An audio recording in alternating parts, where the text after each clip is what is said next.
In this video, I finally drive a Chevrolet Corvette for the first time. This is a 1988 C4 and I'm really looking forward to it. It should be a bit of an adventure.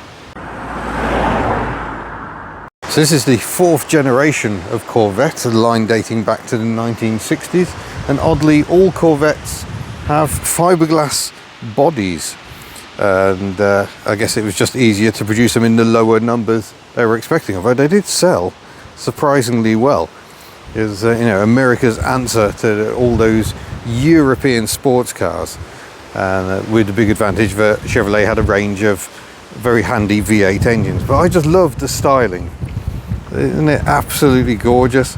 This is an Arizona car, so perhaps it did go to the National Corvette Museum there in Kentucky, but it's been over here for about 9 years now. We've got the exhaust hinting at what is to come, but yeah, I'm really looking forward to this. I've kind of lusted after these for a very long time. The most legendary of the C4s must be the ZR1 or ZR1, which had Lotus develop the engine, the handling, to make them a formidable performance machine. Chevrolet wanted no less than the honour of fastest production car in the world at the time. This a little more subtle, so let's see what's hiding under the enormous hood. Here we find the V8 engine and the windscreen wipers hidden under here, same pattern that the early Corvettes had, and we've got tuned port injection on this 5.7 litre V8 engine. It produces 240 horsepower, which sounds laughably low by European standards, but it does have over 300 pound-foot of torque at just 3200 RPM. We also find the headlights in here. You'll find out why the headlights are here when we demonstrate them a bit later on. But look, proudly Chevrolet Corvette, Bowling Green, Kentucky. And the engine sits quite a way back, so look at where the wheel line is. So the shock absorber is the center point of the front wheel, and the engine entirely sits behind it. And see the transmission fluid, it is a 4-speed automatic, but it just seems like the right choice, to be honest. This is the earlier of the two engine options. This is the L98. They later fitted the LT1, which was the beginning of the LS family of V8s, for a bit more power and refinement. But before we take a look inside, there's a few things to discuss. One is that while it is mostly fiberglass, the rear panels are actually a formed plastic. The fuel flap there, so it can act like a speed brake if you wish. Wired up to remote control. We've got the opening hatch, my bag sitting in the back there, and the roof is also removable, just not very removable. It is actually bolted in. You get a spanner in your toolkit so you can unbolt the roof, but then you've got to try and find somewhere to put it, and just hope it doesn't rain. If we open the door, frameless doors of course, we find the wiper control is on the door, as if that's the most obvious thing in the world. But lovely, deep, comfortable seats, so I shall hop aboard. And once installed, headroom is a little on the tight side, but I'm just about okay. We've got a not too subtle airbag, I think, in there. In fact, yeah, death or serious injury can occur, we are warned. So that's interesting to see. We've got a couple of cup holders here. We've got all the positions for the seats, so you can adjust the seats in various ways. I don't like adjusting leather seats with electric controls. It makes me feel like I'm at the dentist.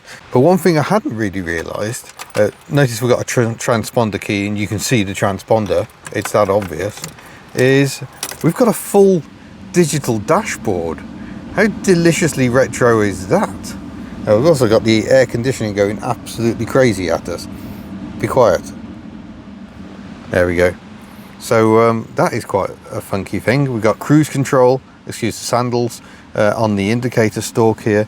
That is so you can adjust the steering column, and I don't even know what that one's for. What is that for? Who knows? Oh, is that for telescopic maybe? Yeah, maybe. But yeah, it's very cozy in here, but the bonnet is awfully long. You'll see how it has actually got the pronounced Corvette humps either side, which is something I had not fully anticipated. And this being an Arizona car, it's got a dash mat to try and stop the dashboard from utterly degrading. But let's fire the engine up. Oh yeah. It's interesting, the rev counter counts in hundreds, which I've never seen before, but typical slightly behind the curve rev counter. This puts me in mind of the Tommy Racer kit I had as a child. But we're still on low oil temperature at the moment, but yeah, I think we should probably go for a drive. Oh, before we do, windscreen wiper test. Oh, look at that, we've got washers on the wipers. That's a pleasing pattern. Leaves quite the triangle of discontent in the middle of the windscreen. Is it a triangle of doom? I don't see it dribbling, so I'm going to say it's not a triangle of doom, but nonetheless that is quite a chunk of vision that is not covered. But yeah, there's a mist function as well. And then the wipers park away. That is quite funky. Right, I should stop playing with wipers. Let's go for a drive. So something a bit unusual with the seatbelt is both bits are on an inertia reel, both the bottom and the top, which is a little unusual to European tastes anyway. Right then, hub nut let loose with a small block V8. Must be said, the creep in this car is exceedingly strong. Whoa. And the throttle response is quite abrupt.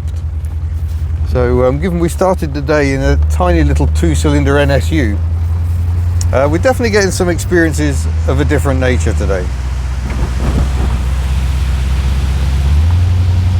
But yeah, good noises. If you want to be lazy, the automatic gearbox is perfectly happy to be very lazy, but then give the throttle a shove and things get quite blurry quite quickly. Proper American shock and awe, doing 1,000 RPM, 57 kilometers an hour. So that's about 40 miles an hour. Just insane amounts of torque. So you got a headline figure of I think it was 340 pound-foot of torque, 3,200 RPM. That torque curve is pretty flat. So this one has the sport package. We haven't got the sport suspension, which I think I'm quite glad of. It actually seems fairly supple in terms of ride, but we have got a different steering rack, and there's a good bit of heft to this. You've got to actually steer it. It's not horribly over assisted as I thought it might be.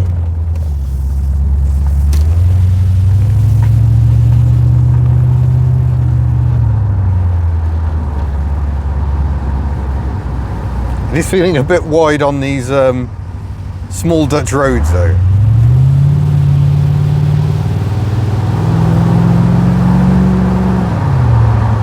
That's not even getting to 3,000 RPM, and yeah, feels very brisk.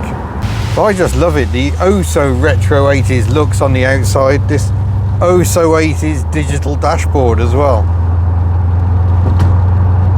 Doing an average of 12.2 litres per 100 kilometres on the fuel consumption, which is making me feel better about Betty, whose engine is quite a bit smaller. That's my Australian Ford Fairmont. Yeah, the brakes are nice and responsive, as you'd rather hope with this much grunt on offer. Oh, dreaded speed humps, the old Drempels here in the Netherlands. It doesn't love them.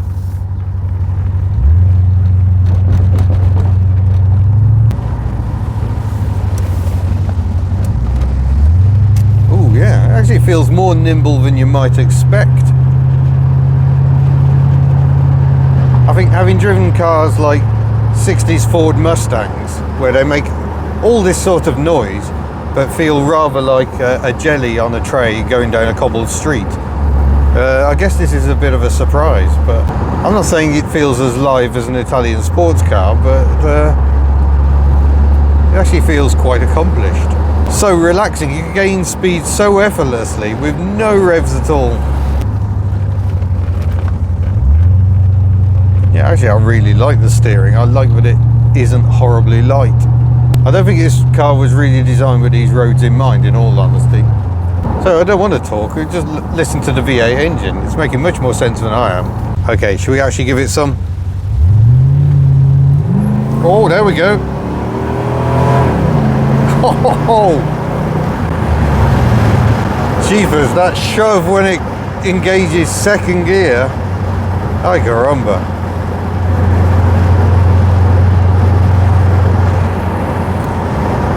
Reduce the wind noise somewhat. Oh yeah, we can still hear plenty of V8 noise. Yeah, you don't expect this bulk of car to feel like that. God knows what a ZR1 feels like. I think they were around 380 horsepower, so they were proper powerful. The big long nose has its downsides, trying to peek out of junctions like this.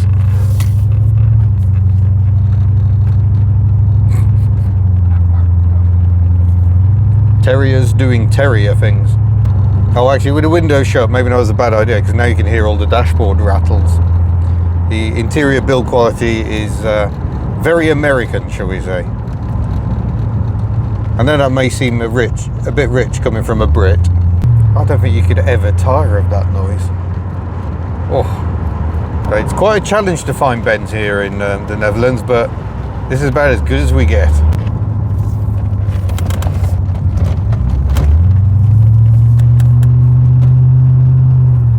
Yeah, corner's much flatter and generally is much better behaved than I think I probably expected. I mean, don't get me wrong, do silly things with your right foot, and I imagine things can get very messy, but especially with so much instant torque on offer.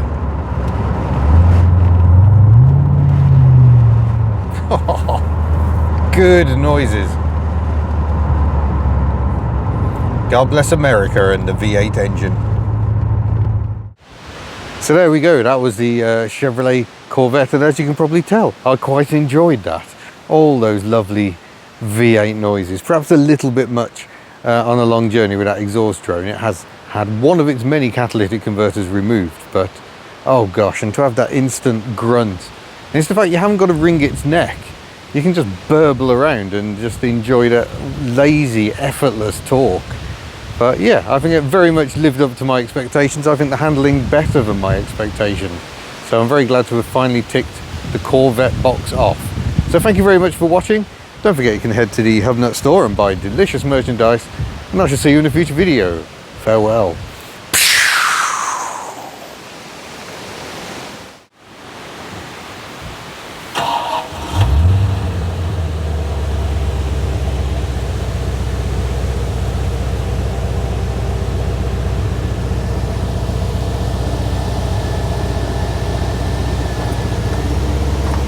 Ta-da!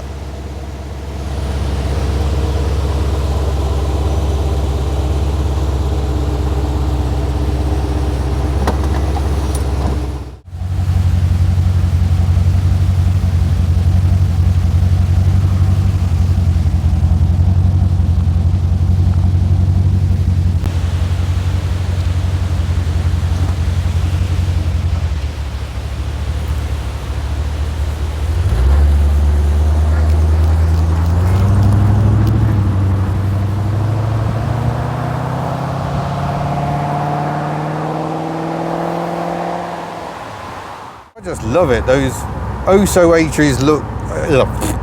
Try that again, shall we? With actual words.